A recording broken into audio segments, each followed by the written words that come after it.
Century 21 et ses 915 agences immobilières au service de vos projets partout en France présentent Sud Radio Conseil de famille.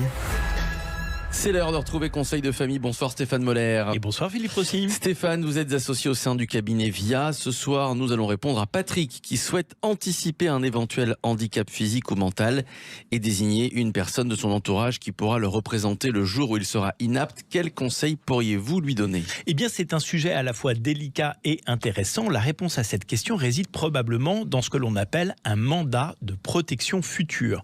Toute personne, majeure ou mineure, émancipée, appelée le mandant, si elle ne fait pas l'objet d'une mesure de tutelle, peut désigner à l'avance une ou plusieurs personnes appelées mandataires pour la représenter s'il devait lui arriver quelque chose. Par conséquent, le jour où Patrick sera inapte mentalement ou physiquement à gérer son patrimoine, c'est la personne qui l'aura désigné à l'avance qui s'occupera de la gestion de ses biens. Oui, exactement. Mais il peut aussi désigner à l'avance une personne qui pourrait être le tuteur de ses enfants mineurs, sachant que l'objet du mandat peut porter sur la personne du mandant ou sur tout ou partie du patrimoine du mandant. Alors, quelles sont les personnes qui peuvent établir un mandat de protection future ? Eh bien, tout d'abord, comme je l'ai précédemment dit, toute personne majeure ou mineure émancipée ne faisant pas l'objet d'une mesure de tutelle peut se protéger elle-même.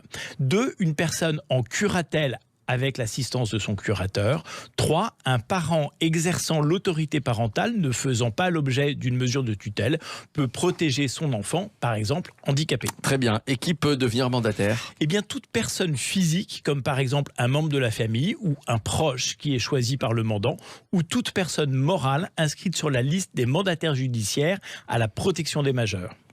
Alors, j'imagine quand même que les formalités sont contraignantes. Alors justement, pas vraiment. Il s'agit d'un contrat libre devant être daté et signé par les deux parties et qui délimite l'étendue des pouvoirs accordés aux mandataires. Comme par exemple les questions relatives à son logement, ses loisirs ou bien ses actes médicaux. Oui, c'est l'arme ultime pour organiser sa future dépendance physique ou mentale. C'est une protection absolument sur mesure. Oui, et sans faire perdre ses droits ni sa capacité juridique. De plus, il est important de préciser que dans le cas d'un mandat de protection future mis en place par un parent pour son enfant mineur, le mandat doit être obligatoirement notifié par acte notarié. L'activité du mandataire est-elle contrôlée ? Oui, il y a en premier lieu un inventaire du patrimoine du mandant tous les ans. Le mandataire rend compte de sa mission.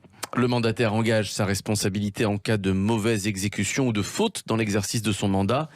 Stéphane, le mandat prend effet à partir de quand ? Alors dès que le mandataire constate que l'état de santé du mandant ne lui permet plus de prendre soin de sa personne, ainsi un certificat médical sera établi et sera vérifié par le greffe du tribunal judiciaire. Merci Stéphane pour toutes ces explications. Conseil de famille à retrouver en podcast sur notre site sudradio.fr, sur la chaîne YouTube de Conseil de famille. Et si vous aussi vous souhaitez adresser vos questions à Stéphane, n'hésitez pas à prendre contact avec les équipes de VIA, toujours par le biais du site de Conseil de famille, conseil avec un s-de-famille.com.